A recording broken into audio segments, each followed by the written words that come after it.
Hello and welcome to Champion Square. स्वागत है आपका चैंपियन स्क्वायर के इस यूट्यूब प्लेटफॉर्म पर। दोस्तों आज हम लोग बात करेंगे उच्चतम न्यायालय के प्रमुख वाद यानी सुप्रीम कोर्ट के कुछ मेजर केसेस जहां से लगातार क्वेश्चन आते रहे हैं। Madhya Pradesh public service commission कहीं ना कहीं उनसे जोड़कर क्वेश्चन पूछता रहा है। तो चलिए देर ना करते हुए स्टार्ट करेंगे आज का सेशन। आज के सेशन में सबसे पहले हम लोग बात करेंगे आपका पहला केस, और पहला केस है चंपकम दोराईराजन मामला। और ये जो चंपकम दोराईराजन का मामला है, ये conflict between fundamental rights and DPSP के एक तरह से कॉन्फ्लिक्ट से इसका जन्म होता है। तो ये भी आपसे पूछा जा सकता है कि जो चंपकम दोराईराजन का केस है ये किससे रिलेटेड है, तो आप याद रखोगे conflict between fundamental rights and DPSP से। ओके, अब ये कब का केस है? पहला क्वेश्चन हो सकता है 1950। सीक्वेंस बनाने के लिए भी आपसे दिया जा सकता है कि इन प्रमुख केसेस को सीक्वेंस में आप क्या करिए, जमा दीजिए। ओके, अब पहले बात में होता क्या है, 1948 में मद्रास गवर्नमेंट एक ऑर्डर लेकर आती है और एक ऑर्डर में एससी एसटी और ओबीसी के लिए वो क्या करती है, एडमिशन के लिए सीट रिजर्व कर देती है, जिसके कारण ये चंपकम दोराईराजन जो है उनको एडमिशन नहीं मिल पाता है। वो कहां पहुंच जाते हैं, Madras high court. Madras high court जब चीजें जाती हैं तो मद्रास हाई कोर्ट कहता है कि ऐसे सरकार आदेश बनाकर ऐसे फंडामेंटल राइट्स का वायलेशन नहीं कर सकती। ओके, इसके बाद चीजें क्या हुई, मद्रास हाई कोर्ट ने सीधे कहा गवर्नमेंट ऑर्डर को अनकॉन्स्टिट्यूशनल करा दिया, आर्टिकल 14 का वायलेशन उल्लंघन बताया, आर्टिकल 15 सब क्लॉज 2 का उल्लंघन बताया और आर्टिकल 29 सब क्लॉज 2 का उल्लंघन बताया। ओके, उसके बाद यहां पर चीजें क्या हुई, मद्रास गवर्नमेंट ने सुप्रीम कोर्ट के अप्रोच कर लिया, सुप्रीम कोर्ट पहुंच गई मद्रास गवर्नमेंट। मद्रास गवर्नमेंट जब सुप्रीम कोर्ट पहुंची, मद्रास गवर्नमेंट ने कहा कि ये जो ऑर्डर है इट्स फॉर द वेलफेयर, ये पब्लिक वेलफेयर के लिए, लोक कल्याण के लिए, एंड इट्स अंडर आर्टिकल 46। ये जो चीजें हमने की हैं अनुच्छेद 46 के तौर पर की हैं, और 46 में हमको शेड्यूल कास्ट और शेड्यूल ट्राइब्स के वेलफेयर के लिए हमको क्या किया गया है, हमको इंस्ट्रक्शंस दिए गए हैं डीपीएसपी के थ्रू। ओके, उसके बाद सुप्रीम कोर्ट ने क्या कहा, मद्रास गवर्नमेंट को सुनने के बाद सुप्रीम कोर्ट ने कहा, मद्रास हाई कोर्ट के निर्णय को ही उन्होंने बरकरार रखा। जो मद्रास हाई कोर्ट ने कहा था वही सुप्रीम कोर्ट ने भी कहा, और सुप्रीम कोर्ट ने कहा नीति निर्देशक तत्वों को लागू करने के लिए मूल अधिकारों का उल्लंघन नहीं किया जा सकता है।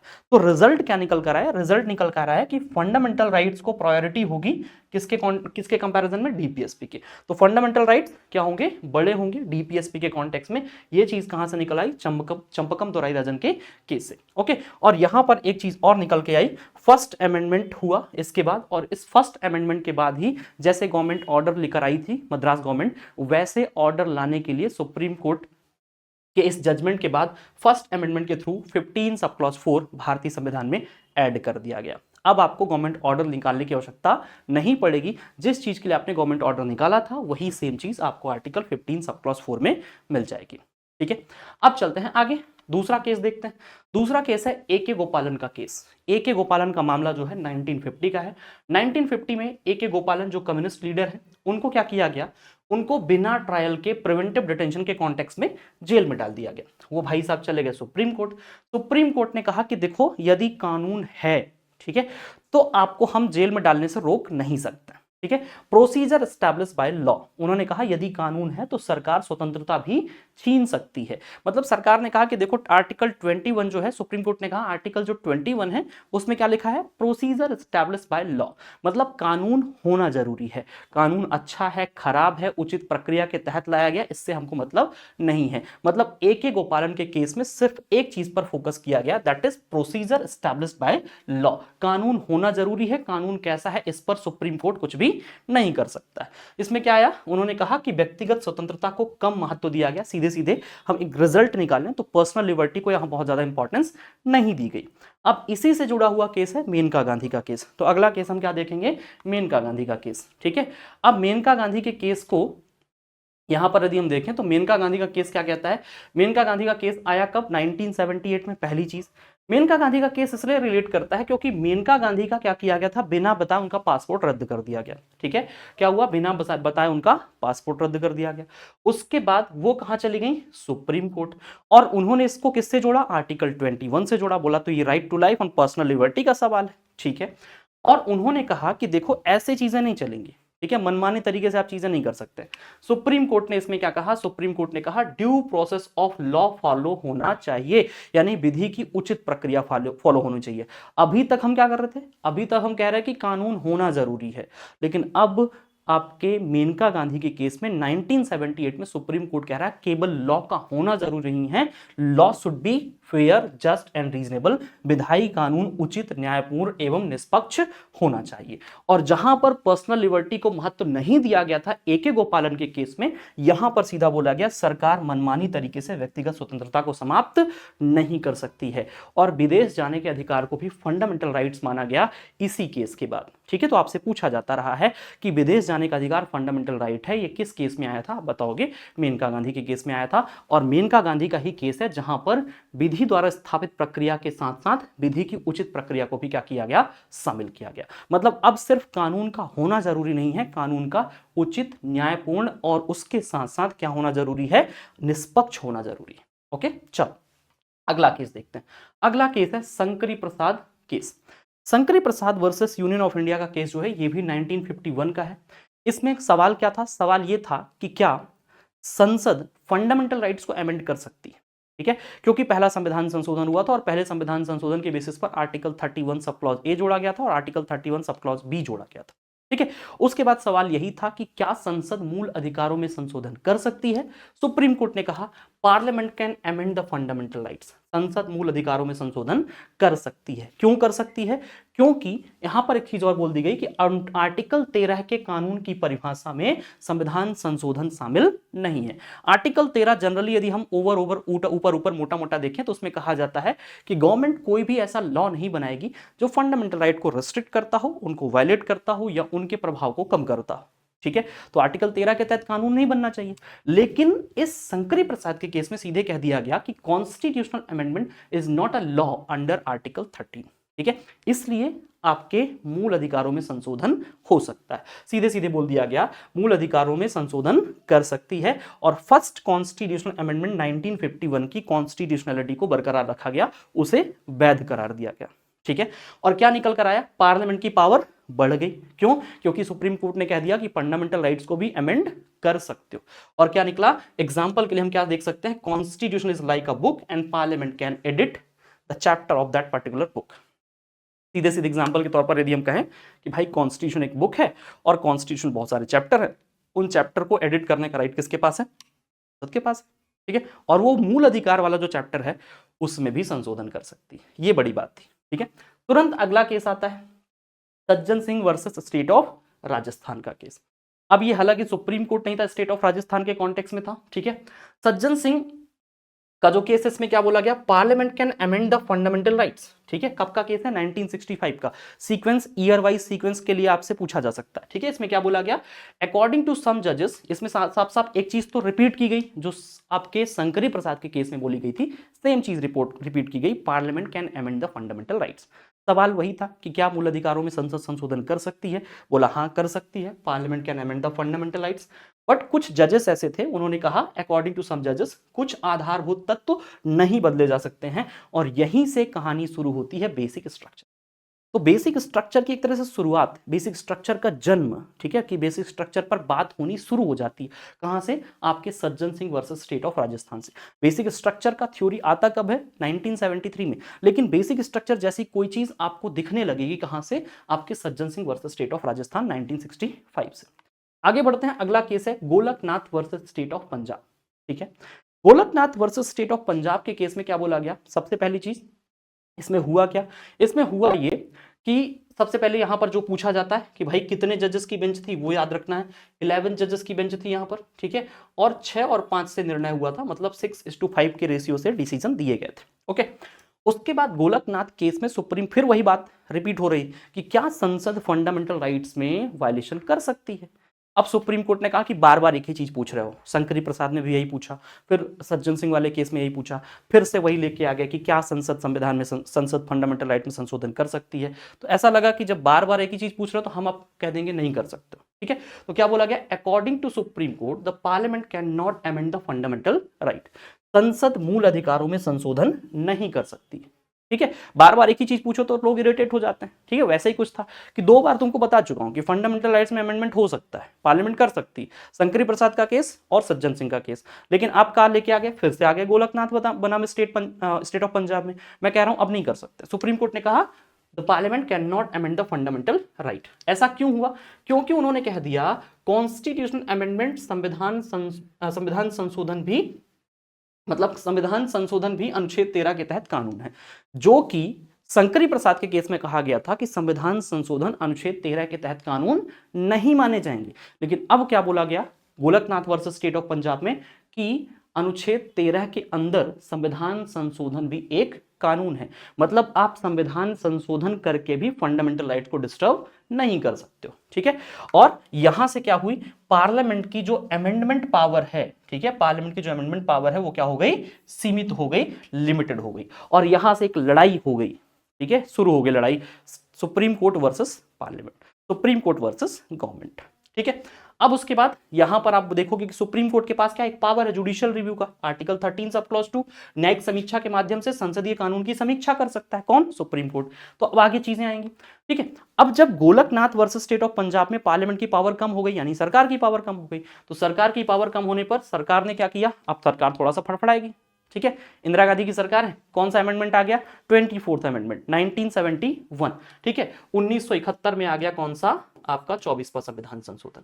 वहां पे एक आर्टिकल ही जोड़ दिया अमेंडमेंट के आर्टिकल में, आर्टिकल 368 सब क्लॉज 3।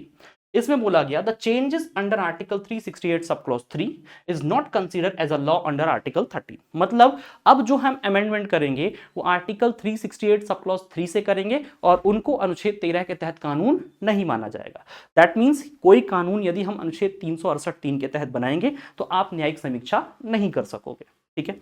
उसके बाद यही नहीं रुके, आगे भी बढ़ गए, 25th कॉन्स्टिट्यूशन अमेंडमेंट ले आए। ये भी कब आया, 1971 में। इसमें कहा गया एक नया आर्टिकल जुड़ा, नया आर्टिकल कौन सा था, आर्टिकल 31 सब क्लॉज सी।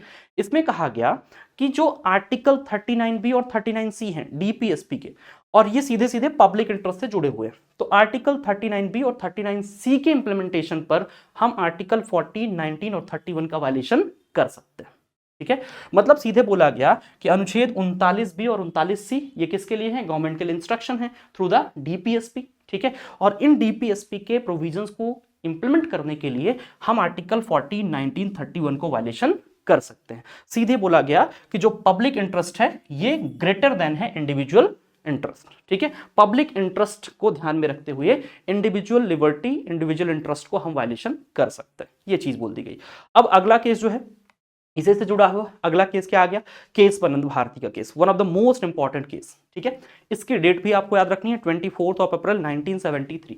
13 जजेस की बेंच थी, आज तक की सबसे बड़ी बेंच। और इसमें क्या हुआ था, 7+6 की मेजोरिटी से क्या किया गया था, 7:6 के रेशियो से फैसला दिया गया था। मतलब 7 जज इसके मतलब इसके पक्ष में थे और 6 लोग इसके विपक्ष में थे। क्या बोला गया, बोला गया कि पार्लियामेंट, फिर वही बात आई कि क्या मूल अधिकारों में संशोधन हो सकता है। तो इस बार संसद, सुप्रीम कोर्ट ने कहा कि देखो हम तुम्हारा डाउट ही दूर कर देते हैं, ठीक है। अब दोबारा पूछोगे ही नहीं कि संशोधन कर सकते हैं कि नहीं कर सकते हैं। सुप्रीम कोर्ट ने कहा parliament can amend all the section of the constitution, संसद संविधान के सभी भागों में संशोधन कर सकती है।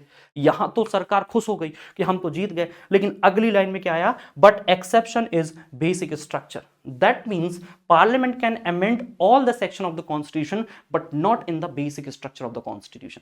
मतलब संसद संविधान के सभी पक्षों को, सभी प्रावधानों को, सभी भागों को संशोधित कर सकती है, परंतु बेसिक स्ट्रक्चर यानी आधारभूत संरचना में परिवर्तन या संशोधन नहीं कर सकती है। और यहीं से इवॉल्व हुआ बेसिक स्ट्रक्चर का सिद्धांत, आधारभूत संरचना का सिद्धांत। पूछा जाता है आधारभूत संरचना का सिद्धांत किस केस से संबंधित है या किस केस में आया था, बताओगे, केस बनंद भारती वर्सेस केरला स्टेट, ठीक है। और इसमें क्या क्या मूल संरचना क्या होगी ये भी नहीं बताया सुप्रीम कोर्ट ने। सुप्रीम कोर्ट ने कहा कि देखो बार बार हम एक साथ नहीं बताएंगे कि ये सारी चीजें बेसिक स्ट्रक्चर में हैं, इससे हम क्या हो जाएंगे, रिस्ट्रिक्टेड हो जाएंगे, इनको छोड़कर आप बाकी सब अमेंडमेंट कर दोगे। तो अब हम क्या करेंगे, आप कानून बनाओगे, कानून बनाने के बाद हम चेक करेंगे कि it's a part of basic structure और नॉट, ठीक है। लेकिन उसके बाद से अब तक जितने नए नए केसेस आए हैं, नए नए केसेस के बेसिस पर सुप्रीमेसी ऑफ द कॉन्स्टिट्यूशन, संविधान की सर्वोच्चता, लोकतांत्रिक गणतांत्रिक स्वरूप यानी कि डेमोक्रेटिक और रिपब्लिक स्ट्रक्चर, रिपब्लिक फीचर्स, ठीक है, धर्मनिरपेक्षता, सेक्युलरिज्म और संघीय ढांचा, फेडरल स्ट्रक्चर, और उसके साथ साथ जुडिशियल रिव्यू, ये सबको क्या बोला गया कि ये बेसिक स्ट्रक्चर का हिस्सा है। और भी बहुत सारी चीजें बेसिक स्ट्रक्चर का हिस्सा है, मैंने आपको एग्जांपल सहित बता दी। ओके, आगे अब इसके बाद क्या हुआ, सुप्रीम कोर्ट की पावर बढ़ गई, ठीक है, और संसद की पावर कम हो गई। तो अब क्या हुआ, अब एक नया अमेंडमेंट आया, कौन सा, 42वां संविधान संशोधन। 42वें संविधान संशोधन के तहत फिर 2 आर्टिकल जुड़े, ठीक है, 1976 में। 42वें संविधान संशोधन में बहुत कुछ हुआ था, लेकिन जो हमारे लिए यहाँ पर रेलेवेंट है उसको हम लोग यहाँ पर कर रहे हैं। एक अलग से सीरीज में मैं आपको सारी चीजें बताऊंगा 42वें संविधान संशोधन में क्या हुआ था, है ना। तो आर्टिकल 368 सब क्लॉज 4 में बोला गया, constitutional amendment can not challenge in the court, संविधान संशोधन को किसी भी आधार पर चुनौती ही नहीं दी जा सकती। अब नया कानून लेकर आ गए अमेंडमेंट के थ्रू कि हम कुछ भी करें संविधान संशोधन के थ्रू, आप संविधान संशोधन को कोर्ट में नहीं ले जाओगे। ऐसा कौन कह रहा है, इंदिरा गांधी की सरकार 1976 में पार्लियामेंट में कानून पास कर दिया 368 सब क्लॉज 4। और अगला आया 368 सब क्लॉज 5, यहां पे बोला गया there is no limitation in the amendment power of parliament, संसद की संशोधनकारी शक्ति पर कोई सीमा नहीं है, ठीक है, दोनों चीजें आ गई। और इसके साथ साथ उन्होंने क्या बताया, अभी तक 14, 19 और 31 पर प्रायोरिटी दी थी आर्टिकल 39B और 39C को। यहां पर वो कह रहे हैं 39B एंड 39C आर कह सकते हैं प्रायर देन 14, 19, 31। और यहां पर तो केवल 14, 19, 21 की बात हुई, लेकिन अब वो कह रहे हैं कि हमको सारे डीपीएसपी पर, ठीक है, all the provision of DPSP are prior than 14, 19, 31। यानी डीपीएसपी के आर्टिकल्स को इंप्लीमेंट करते समय हम 14, 29 और 31 का वायलेशन कर सकते हैं। इसके पहले क्या हुआ था कि भाई आर्टिकल 39B और 39C का वायलेशन करते समय ऐसा कर सकते हैं। अब वो कह रहे हैं डीपीएसपी के किसी भी प्रोविजन को वायलेट करते समय हम 14, 29 और 31 का वायलेशन कर सकते हैं। सुप्रीम कोर्ट कहेगा ऐसे थोड़ी हो जाएगा। अगला केस आ गया मिनर्वा मिल्स का केस।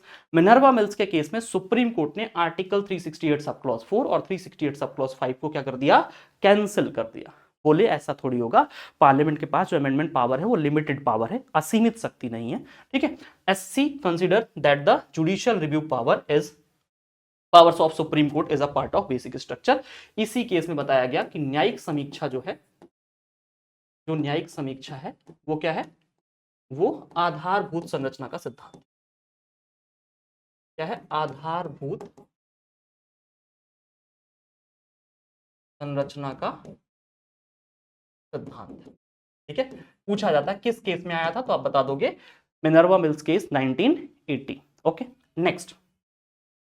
नेक्स्ट आ गया मिनर्वा मिल्स केस में बेसिक स्ट्रक्चर के सिद्धांत को बता दिया गया। भाई बेसिक स्ट्रक्चर सिद्धांत मैं पहले बता चुका हूं, और आपका जो 368 सब क्लॉज 4 और सब क्लॉज 5 है वो आपके बेसिक स्ट्रक्चर के केस को वायलेट करता है, because judicial review is a part of basic structure, ठीक है।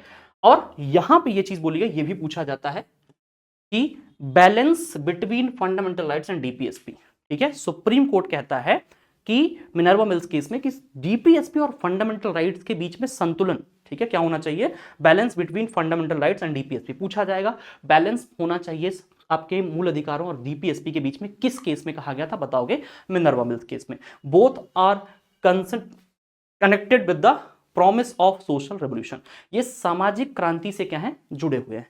और इसमें यह भी बोला गया बोथ और like a wheel of chariot, यानी ये दोनों रथ के पहिए हैं, यह दोनों रथ के पहिए के समान है। कि भाई गाड़ी चल रही है, ठीक है, गाड़ी आप चला रहे हो, 2 पहिए होते हैं, एक पहिया गड़बड़ हुआ तो अब गाड़ी आगे नहीं बढ़ेगी। तो DPSP and fundamental rights both are like a wheels of the chariot, ठीक है, ये रथ के 2 पहिए के समान है। ओके, अगला केस आता है Indira Gandhi versus Rajnarayan case.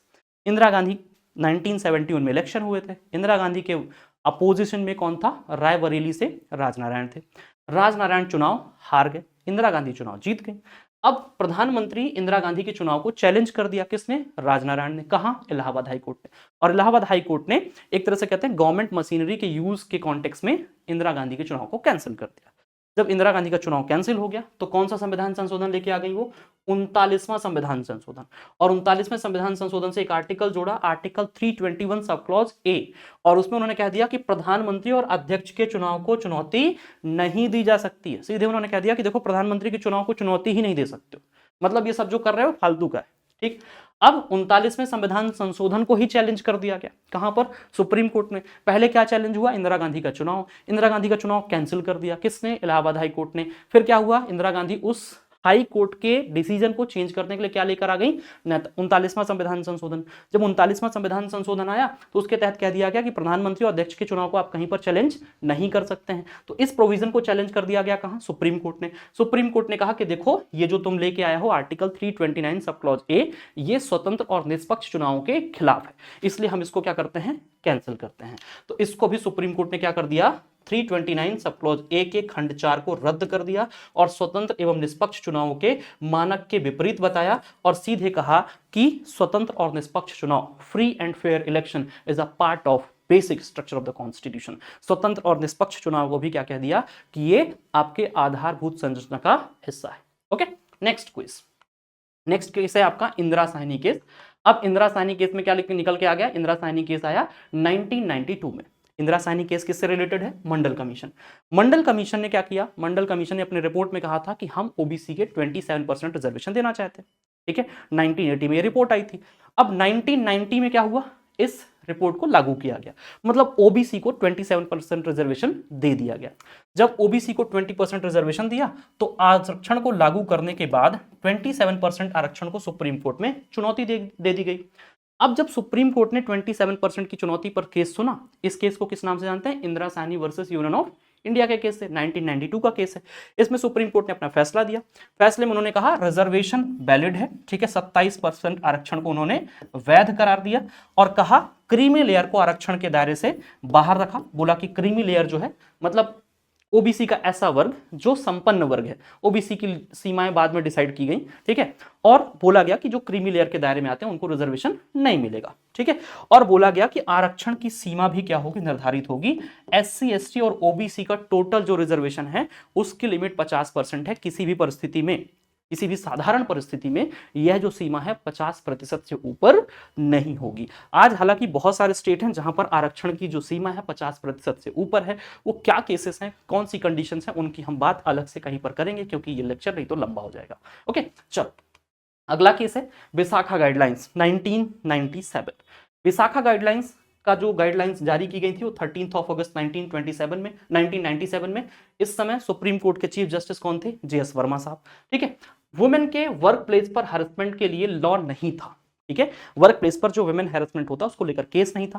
Supreme court ने इसको क्या किया, आर्टिकल 21 के साथ इसको जोड़ा और कहा कि हम कुछ गाइडलाइंस डिसाइड कर रहे हैं, ठीक है, जब तक संसद कोई कानून नहीं बनाती है, ठीक है, जब तक संसद कोई कानून नहीं बनाती है तब तक ये गाइडलाइंस क्या होंगी, फॉलो होंगी, ठीक है।